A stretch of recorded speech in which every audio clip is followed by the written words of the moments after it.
Hey YouTubers! Welcome back to Farming Simulator 22. I promise I will never start another episode that way. I just needed to get it out of my system. Man. I remember years ago that seemed to have been like the de facto intro to videos was, hey YouTubers! I never did like that. I don't know. I never considered myself a YouTuber. I'm just being silly. Seriously though, welcome back to East Vineland, New Jersey, and we're back on Kubota Farm. Kind of busy right now with contracts. I have a hired hand here finishing up this plowing contract that I started.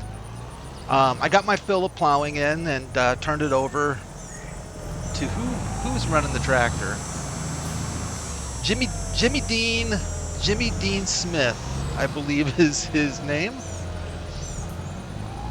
No relation to the sausage people, but he is a professional plower, so that is good news. So our field is in good hands. So we're going to let him continue on with completing this contract.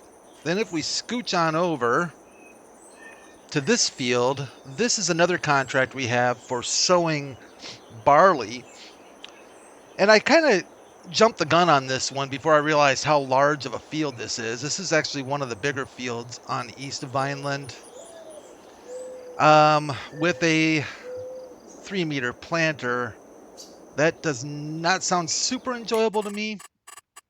So I think what we're going to do is set up a, we're going to set up a course play and just let course play do its thing. I think it's the best idea here.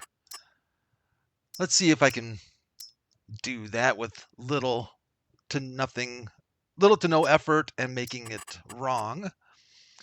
Number of headlands, we're just going to headland it up. We're going to do 5. Why not? We'll start work on center. Corners can be smooth. That's fine. Let's generate the course. Let's take a look at our course here real quick. Oh, yeah. With that size of a planter, or seeder, it's just painful. So we'll do that. In fact, we can take a little bit better look at the course here. Wow. I'm glad I'm not going to be doing this. Oh man, I don't know why I did this. I don't know why I did this contract. First waypoint would be correct. Let me check my barley. Yep, we're on barley. Let me double check the contract. I always like to triple check these things so I don't mess them up. Barley, field 80, 0 completion. First waypoint is correct. And I wish you the best, my friend. I really do. I know we have enough seed. I did check our field calculator out. Field 80, barley is 2288.94. I just go with 2300. And we have almost 4,000, so we are going to be just fine when it comes to seed usage. At least we should be. Then the other contract I picked up is a corn harvest contract. I've been wanting to do corn. So I thought, you know what? Let's do a corn harvest. Why not? We can do a corn harvest. We can let the other contracts continue and have a little Sunday chat. A post-Thanksgiving Sunday chat. Let me get hooked up here. Excellent day. And let's get our header unfolded. And let's get our harvester unfolded.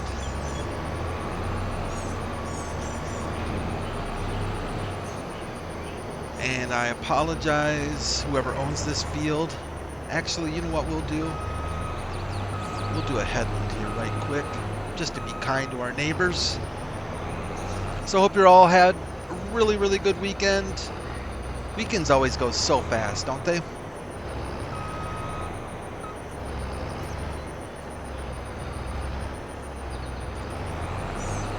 Get locked and loaded. Oh yeah, get that initial frame stutter out of the way. That seems to always happen. Get things smoothed out a little bit. Our biggest job here is going to be when we collect the corn, we're going to be taking it up to the grain cell point north, I believe it is. A little bit of a drive, but not horribly so.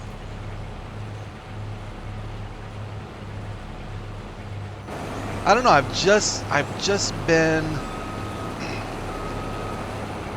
antsy to do corn harvest, and I saw this come up. It's not a big paying job by any means, but it does get that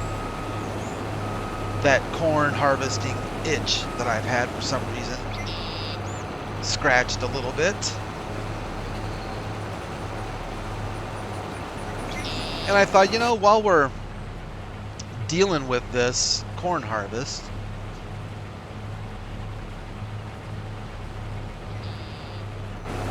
the holidays always kind of, you know, it's kind of one of those times when we all reflect on things. You know, we reflect on the past, we reflect on memories that we've had over the years, things we've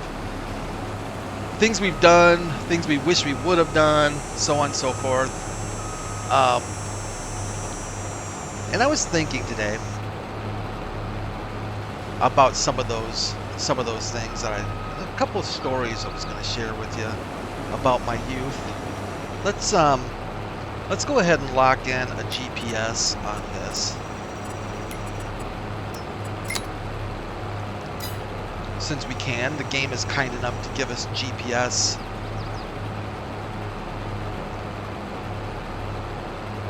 On our contract equipment, so we might as well take advantage of that. I am so thankful the game does that. Let's scooch this over a little bit so we make sure we get the left side there. I'm a little ways off, aren't I? Scooch over a little bit. Get locked and loaded, and then we'll start story time. No guarantees it's going to be good story time, it's just story time. So, you know, I've mentioned before that I, post high school, went to college for music, in particular music education. Didn't end up being my career, but no regrets with it. I love music, still do. And was fortunate enough to go to a high school where there was a lot of opportunity for people who were interested in music and so inclined to be involved in it. Our high school had band, choir. Of course, they had a marching band. It's a very large high school. They had music theory, which was excellent because that actually allowed me to skip Theory 101 when I went to college, so that was definitely worth taking. You could even be a music lab. You could even have, for your 1 hour worth of lab time, I guess they had like a lab time or something. I actually chose to be an assistant to our band director for that hour. And he was a really nice guy. He was a really good guy. Kind of gave me an opportunity to learn a little bit about what he did during the day, his prep, how he prepped for classes and things. It kind of gave me an opportunity as well to, he let me practice my music for whatever we were playing in band, etc., etc. So yeah, I was a band geek, no doubt. And I pretty much stayed out of trouble for the most part in high school. I honestly got through high school pretty much unscathed as far as trouble goes. I wasn't a big partier or anything like that. I kind of stayed neutral in a lot of cases with different groups in our school. You know how you've got the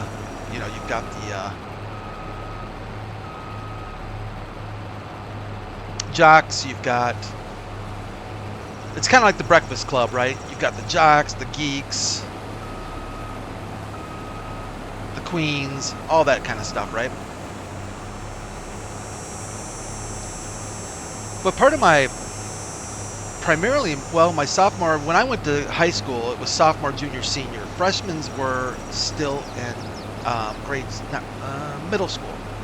So you didn't get to high school until you were a sophomore. And in junior high, I played football, stopped playing football for fear for my life. Once I got to high school, I wasn't that good of a football player, if I'm being honest. I mean, I have nothing there to certainly brag about, that's for sure. It was a lot of fun. It got me healthy. I lost a lot of weight. No regrets playing, for sure, but certainly was not a... Why aren't you locking in for me, buddy? But certainly was not a jock by any... There you go. Was not a jock by any stretch of the imagination.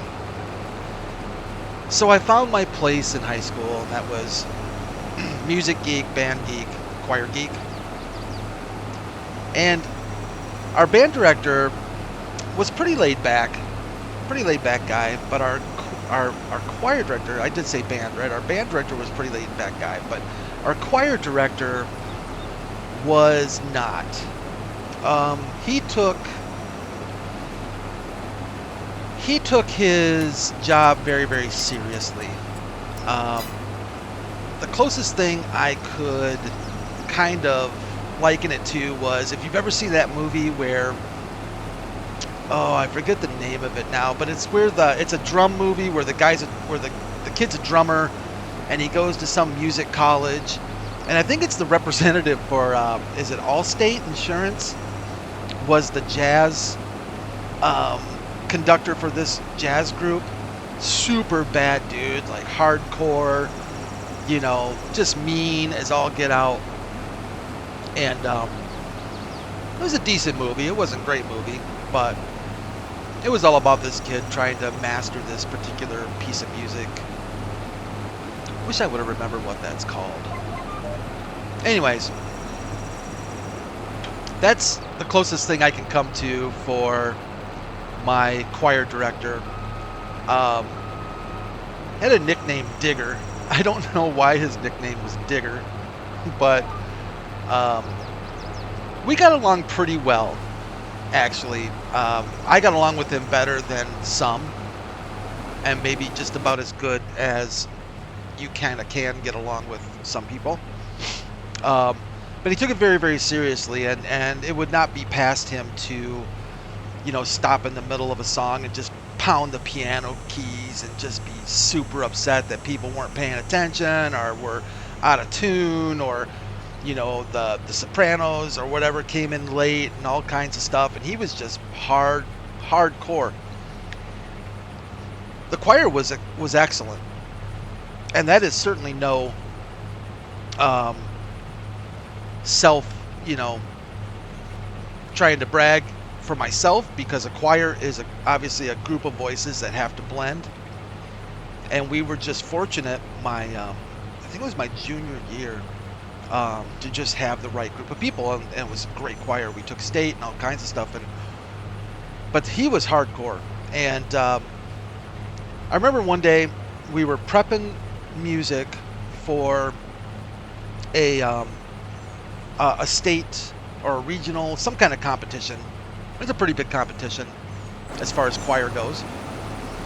And he was pretty intense. You know, he was kind of at that level of seriousness where you weren't really, you know, there wasn't a lot of horseplay, needless to say.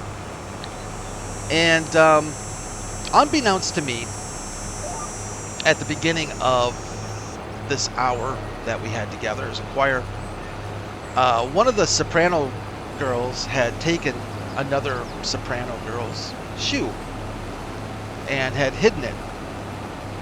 It was all in fun. There was nothing malicious going on. It was just in fun, and I didn't know anything about it. I was in the back row with the basses at the time. I sang bass. I don't think I could do it anymore, but I sang bass back then, and so we somebody came in and interrupted it and interrupted the practice, and Digger left to go take a call or do whatever he had to do. And immediately everybody started talking, and the shoe made its appearance, evidently. The girl had spotted where her shoe was. And so another one of the sopranos had taken the shoe and tossed it up, you know, a few rows. It's a decent-sized choir. I mean, not huge, but we had, I don't know, maybe, you know, if I'm guessing, 60 people, you know, something like that. So it was a pretty decent size, and they chucked the shoe up to the back row, and it made its way around a couple times. And so I kind of figured out what was going on by then, and people were yelling and screaming and laughing and stuff, and the shoe made it to me. Somebody in the tenor section got a hold of the shoe and chucked it over to us, and I just happened to be the one to grab it. And my next move was to toss it, of course, down to, I think it was down to the alto section, remember, a few rows away. And just as I reached my arm back to give a good chuck on the shoe, Digger came in the room, and I didn't see him. I didn't see him until I released the shoe with my toss. And he caught the corner of my eye, and all he saw was me standing up, throwing a shoe across the room.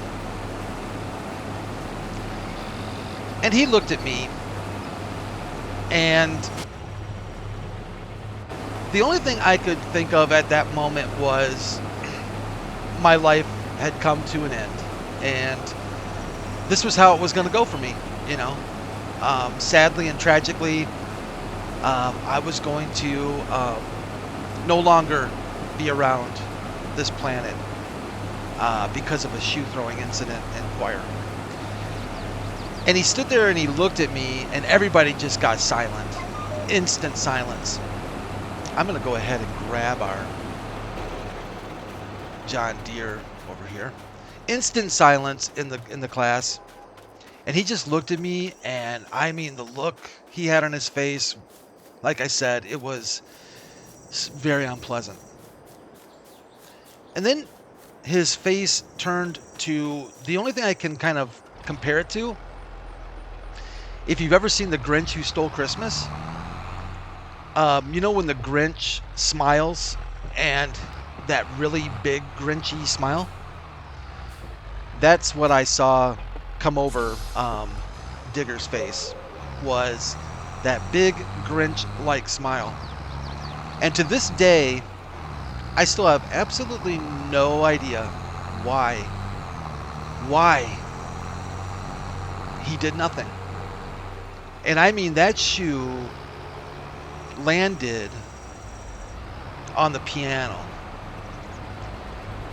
Didn't cause any damage, fortunately, because if it would have, I'm sure this probably would have played out a little bit differently.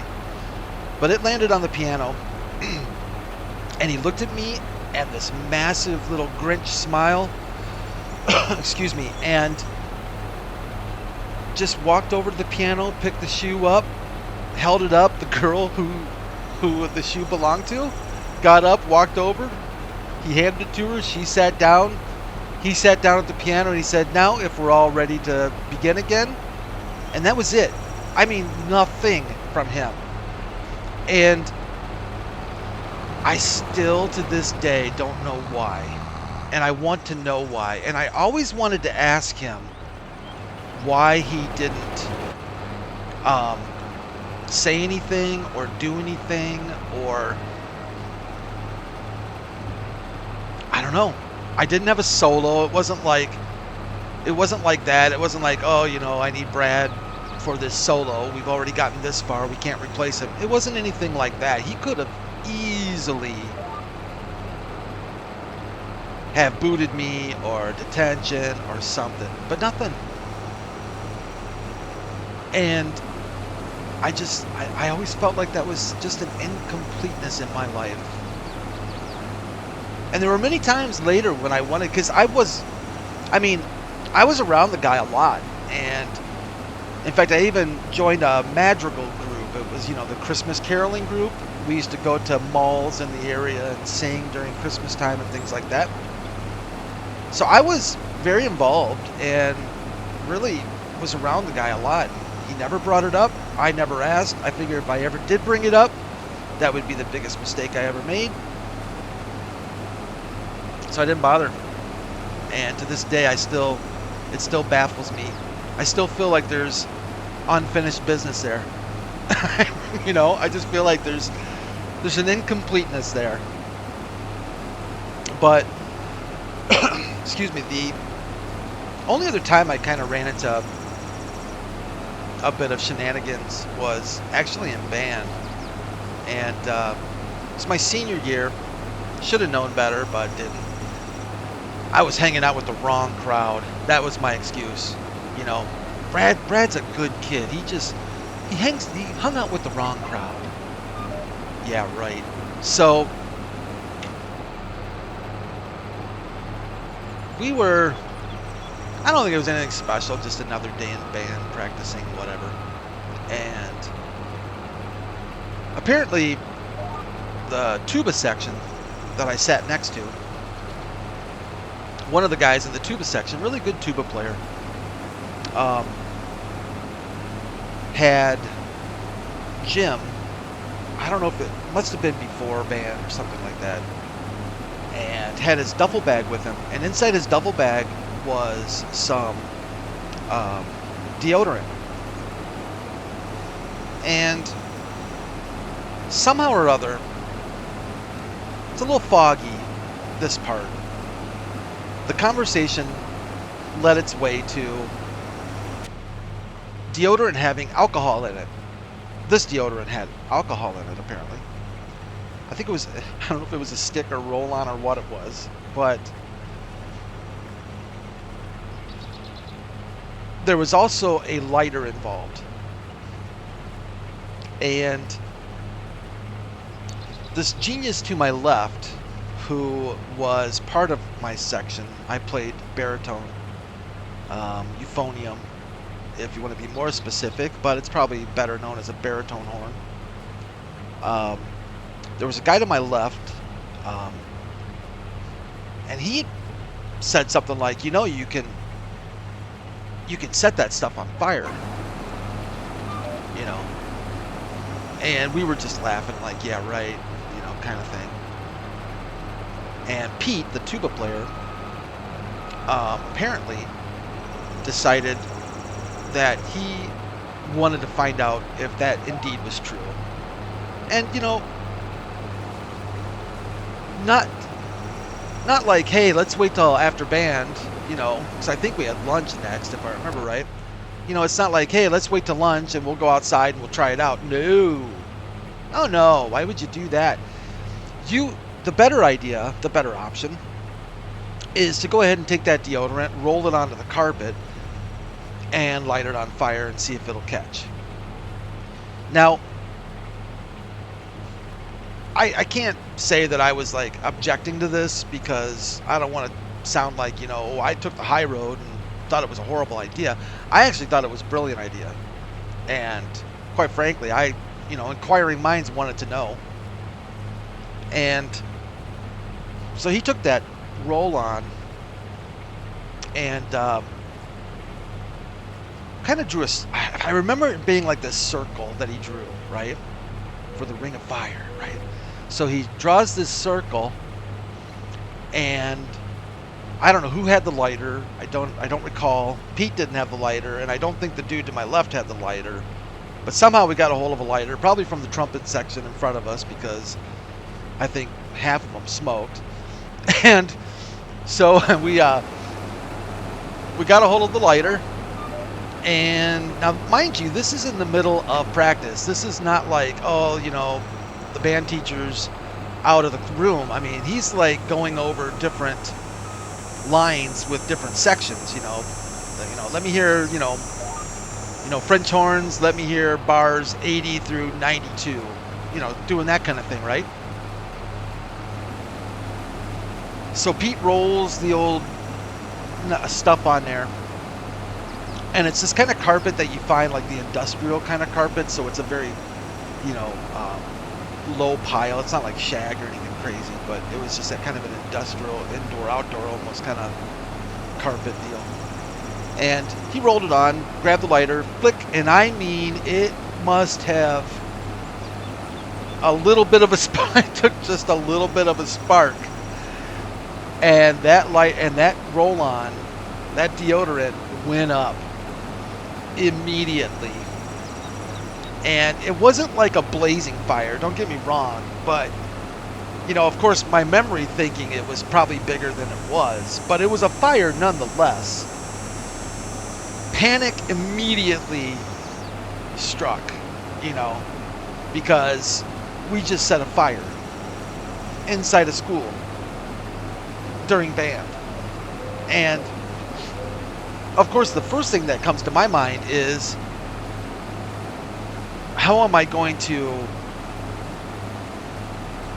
convince the police that I had nothing to do with this? Because it didn't even go to principal, it didn't go to the band director, it didn't go even to the fire department. My mind went immediately to the police department. And while I am probably looking at the fire thinking that, Pete decides that it's a good idea to just stomp it out.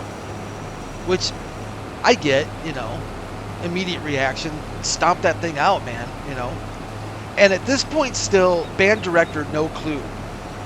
However, the entire baritone, tuba, part of the percussion, and I think all of the trombone section at this point, probably, and the trumpets, yeah, that section too, they were very well aware that a fire had just been lit in the back row. Some of them were probably thinking, where's the marshmallows?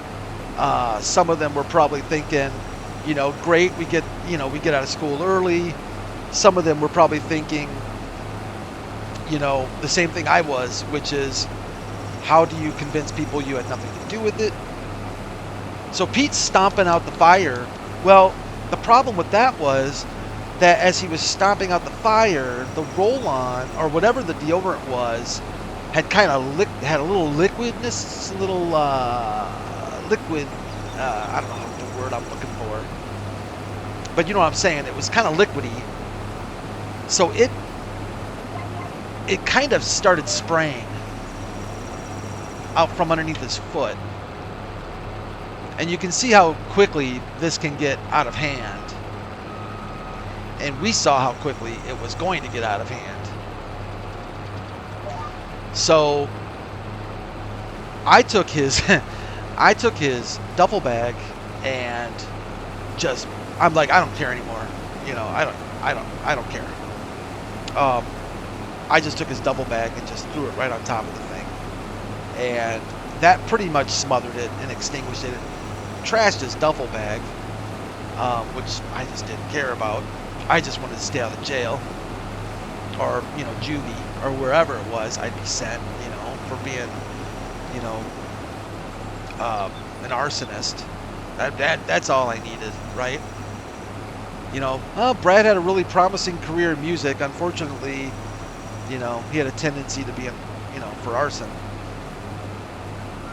And at the time, too, you got to remember, Beavis and Butthead, I think, was fairly popular. And, of course, one of their big things, you know, fire, fire, fire, you know. And I remember even hearing somebody saying that, fire, fire, fire. And, and to this day, I still don't know how. The band director never knew anything about this. Never caught on. Never, didn't have an inkling. As far as we know, never had a clue. Was just too focused or whatever. Again, never got in trouble for it, never heard anything about it. Still don't know to this day how that's even possible. But unfortunately, Pete's duffel bag didn't survive very well. So he had to pick up a new duffel bag. I did not replace his duffel bag because my reasoning behind that was I kept him out of jail. And he actually went on to be a police officer. Now that I think about it, that's kind of funny. I didn't really think about that till just now. So yeah, he actually went on, I found out, to be a cop. So yeah, if you ever wondered if deodorant, I'm assuming not all deodorant, but some deodorant, yeah, it definitely does. And there was a visible ring on the carpet, and I always wondered too, what either the janitors, if they brought it to the band director's attention, or how that all played out afterwards. You know, did anybody see that and wonder, like, why is there a ring of burnt carpet in the band room? I always wondered that. Again, a feeling of incompleteness. You know, I want to finish to the story. I want to know how that played out, because I would have actually liked to have seen the look on their faces when the realization struck in, that stuck in their minds that, hey, somebody lit a fire back here and burned the carpet. Why would you do that? Of course, it wouldn't take a rocket scientist to narrow down the field of people that probably did it because of the obvious location of where it was. But I never heard a thing. Never heard a thing. I'm going to go ahead and hire. No? Not going to hire? Why can't I hire? Hiring does not seem to be working. Let me stop this for a sec. Well, that's weird. And I'm not getting a message that says you can't hire. Is this my punishment for setting fire to the band carpet? Is I can't hire a worker? I'm hitting H. That's weird. I can't hire somebody. Are you done? You're done. Okay, so we can go ahead and let's grab our contract. Completed plowing contract. All right, so you're Gonzo. Let's check in our seeder.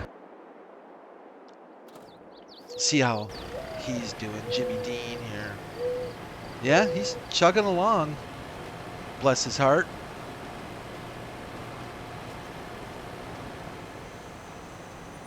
Huh. All right, what completeness is that one? 27%? All right. Well, keep going, Jimmy Dean. We're cheering for you, buddy. Let's go over to our harvester here again. Yeah, that's weird. I can't hire a helper. Am I missing something really obvious? Because that ain't working. That's really weird.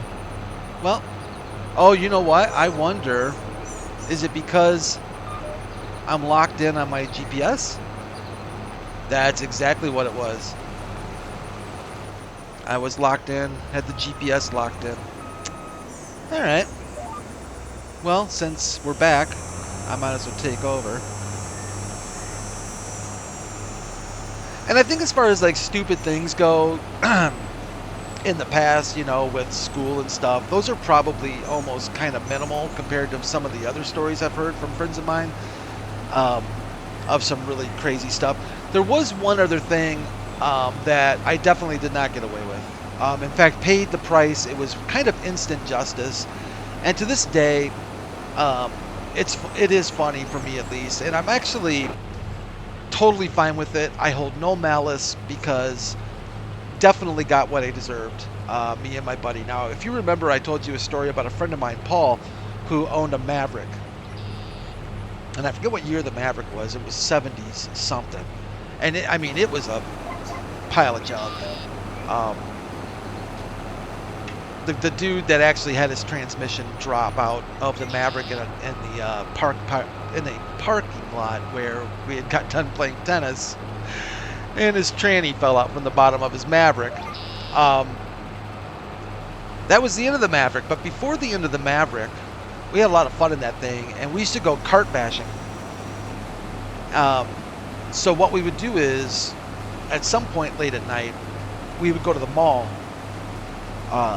either a mall or just some place where carts were left out, strung around the parking lot. And we would take his Maverick, and I'd run out and grab a cart. You know, it was usually carts that were like out like towards the outer edges of the parking lot, where the people just didn't want to go get them because they wanted to get home or whatever, didn't want to deal with it. So we felt like they were there for a reason. And so I would grab a cart, and he would line his car up facing like I don't know, towards a wall or a dumpster or something. You know, maybe like 50 feet away or something. And I would grab the cart and I would put it on his front bumper. You know, I would line it up so that so basically the car would be pushing the cart instead of a human. And he would start off nice and slow, and start building up speed. And we would see just how fast we could get a cart going before he would slam on the brakes and the cart would continue to travel and meet its final destination, which was normally either a brick wall, a light post, you know, those light posts that are in the parking lots with the big cement bases to them. And really, and really, it wasn't like, and I know this sounds kind of stupid, it wasn't like our main intention was to just wreck property. That really isn't even what we wanted to do. We honestly just wanted to see how fast we could get a cart to go, you know. And I honestly don't remember. I remember it being, we had a couple carts that had really good wheels, and I do seem to remember at least a good 30 miles an hour on a couple carts, fast enough to where we were absolutely thought we were so pleased with ourselves. And of course, once the cart got going so fast, he would hit the brakes and the cart would keep going, and then hit a brick wall, and we would laugh and get a kick out of it, or it would, you know, hit a dumpster or the cement barrier or something. We even got pretty good at. We actually got pretty good at it. If you could be good at cart bashing, we had one where, you know, they have those the cement parking barriers, you know, that are about a foot off the ground, maybe not even quite a foot off the ground or so. We would line it up and get it going pretty good, and it would hit that little cement barrier, and go head over heels, and that cart would fly.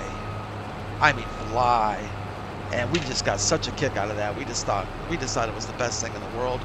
We had speed bumps. We got carts lined up on speed bumps. Got them going, flying off of a speed bump, catch some air, all kinds of things. Never did get busted for that, which is really shocking, if I'm being honest with you, because I would think anybody driving by, a cop or whatever, would see headlights in an empty parking lot, at least wonder what's going on. Never did get busted for that. And I don't honestly recall ever destroying a cart. Those carts are pretty durable. I mean, these were metal carts. These weren't the cheap Target, Walmart plastic frame carts. These things were the old school 1980s metal carts, you know, through and through. And I remember that was definitely a fun time. But we also one time decided to go egging, and we had never. This is probably at least out of all the things I feel kind of the worst about a little bit was the egging. But we pinpointed certain people, and we didn't do a lot of it. Actually, I think we only went twice. The first time we targeted this one kid's car, who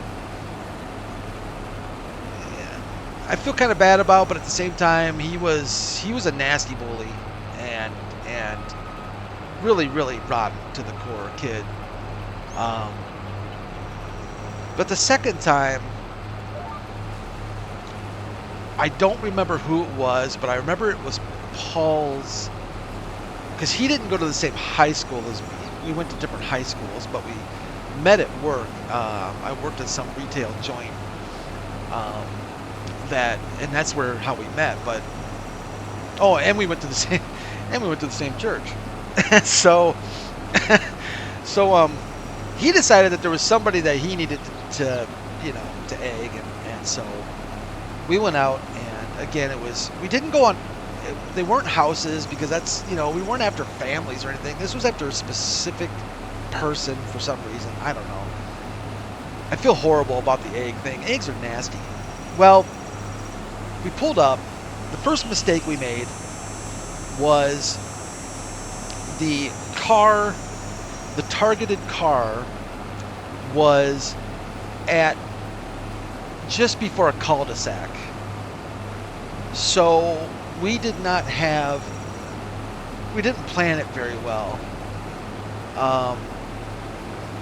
To this day, I don't know why we didn't plan it better, but yeah. And you only have one way to escape if it's a cul-de-sac, right? I mean, you either have to go in, turn around and egg, or you're dumb enough to egg, then go to the cul-de-sac and turn around. Well, guess which one we chose. And unfortunately, we also were stupid enough to not look, and the person whose car was targeted was outside. I think on their porch or something. And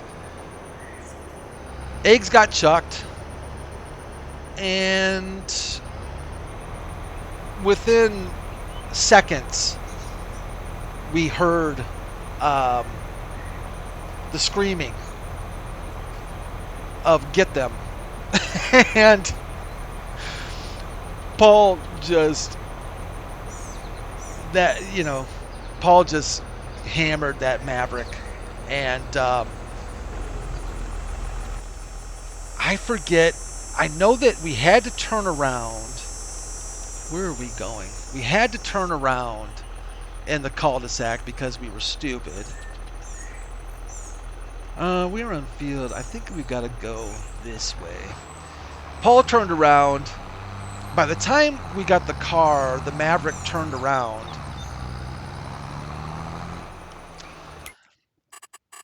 They were already, these people, where are we at? Field 90. Is this me down here? Yeah, I'm going the wrong way.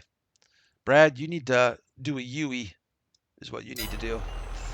So by the time we took off, we heard "get them." He had to turn around in the cul-de-sac, and the chase was on. And the fear, just the primal fear that I had, and I'm sure Paul had. And of course, it didn't help that I was yelling at him the whole time, like, "You idiot, why, whatever." I'm sure a lot of things were said. And the chase was on, and I don't think it went very long, but we got to a certain point where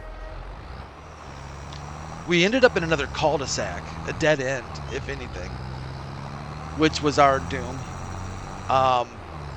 And we decided at that point, I think, that this was either going to turn out to be an accident, or somebody was really going to get hurt, or we were just going to take what was coming to us.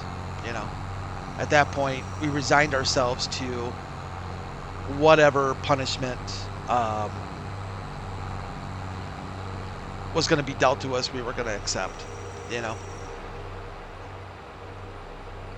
So we stopped in the cul-de-sac.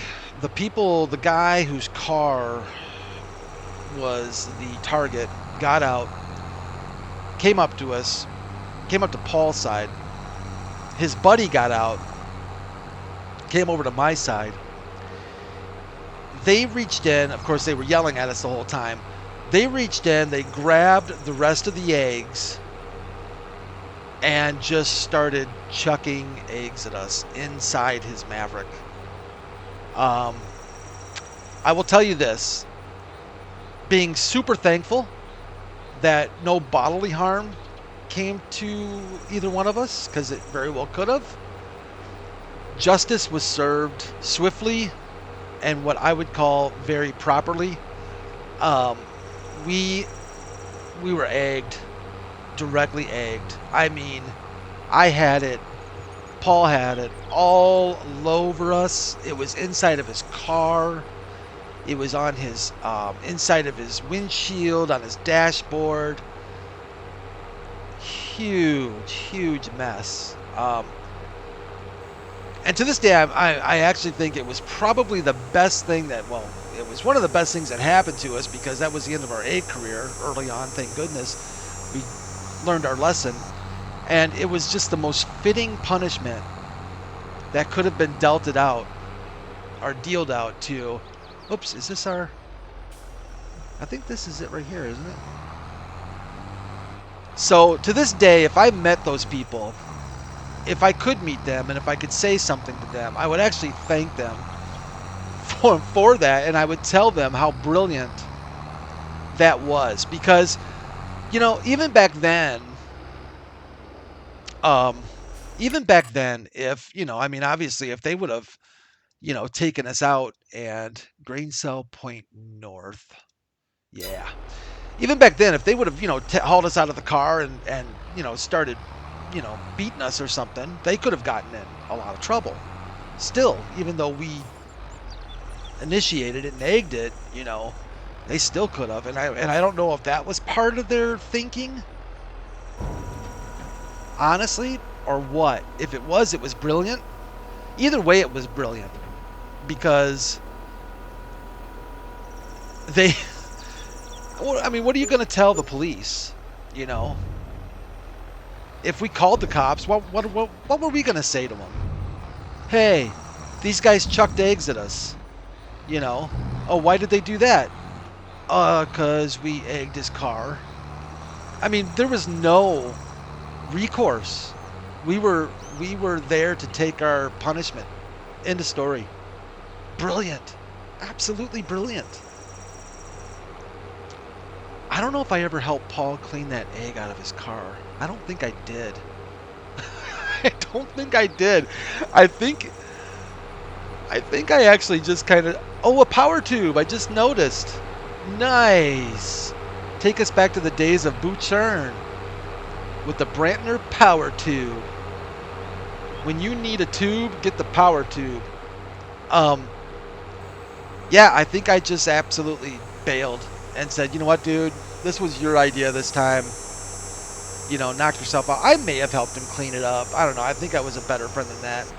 I do remember at least helping him clean up. I think we ended up stopping at one of those self-car wash places. Because you got to remember, this is a Maverick. And at the time, he didn't care much about, you know, the car. As long as it ran, he didn't really, you know, he wasn't keeping it to be a classic. I think we ended up actually stopping at one of those car wash places and just, you know, taking the nozzle and spraying the inside to try to get a lot of the egg out. You know, not caring what it would do to the electronics. If this car had any electronics at the time, it was probably very minimal, you know, because cars back then didn't have near the electronics that, you know, cars do today. But what a piece of brilliance. And I just so appreciate it. I appreciate it and I have told my kids this story, by the way, because I think it's a good learning, I think it's a good learning experience, you know. Not to be stupid and do stupid things that can damage other people's property, but also, if you do stupid things, you know, you better be willing and ready to, you know, have the consequences.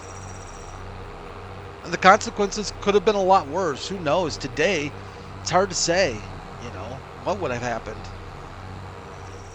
But like I said, if I could meet the people that that were involved in this, I would absolutely thank them um, for that, and I would tell them, absolutely brilliant, way to go, absolutely fantastic.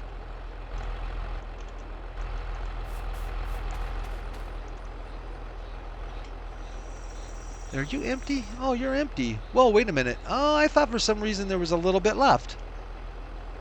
I guess not. Okay.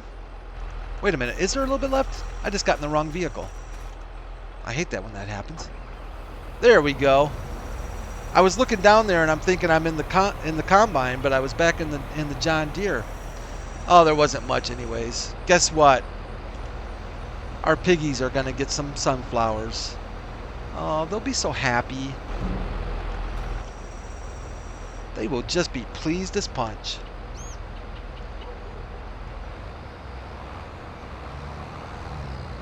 We're just gonna do some field hopping.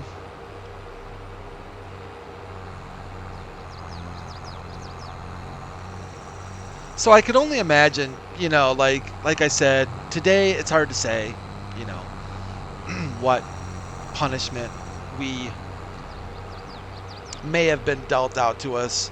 Because here's the thing: if those guys would have taken us out, like I said, and just given us the Watt 4 a good beating, I honestly, sure, that would have definitely had an impact, but they could have gotten in more trouble than we were going to be in trouble, I mean, that's like assault, or whatever. It would have worked out.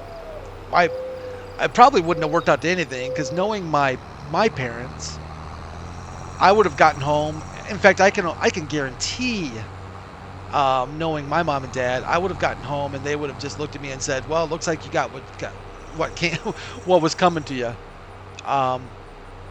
My parents were not the type that would have felt sorry for me. You know what I'm saying? When they knew the whole story. Like, at first, my mom would have been the mom, like, "Oh, what happened to you, Brad? Who did this to you? What happened?" And she would have been all over it. And then once the truth came out that we took a beating because we were idiots egging somebody's car, one, she would have been like, "Oh, well, then you got what's coming to you." And two, there's more coming to you. So it would have been double time. Oh, man. Yeah. Oh, for sure. Absolutely, 100%. Oh, boy. So, brilliant, brilliant, brilliant. And honestly, if I was in that position today and caught somebody like that egging, that is the exact approach I would take. I'd get a hold of some eggs and turnabout is fair play,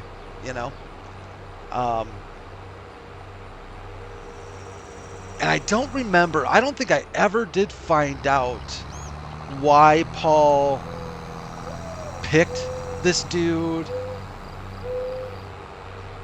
If I did know, I'm sure he probably told me, would be my guess, but I don't remember. I doubt it took much convincing because I was an idiot sometimes back then, more of an idiot, I should say. Hey. Oh, is this one coming over to do his deed? I bet he is. Yep. Unbelievable.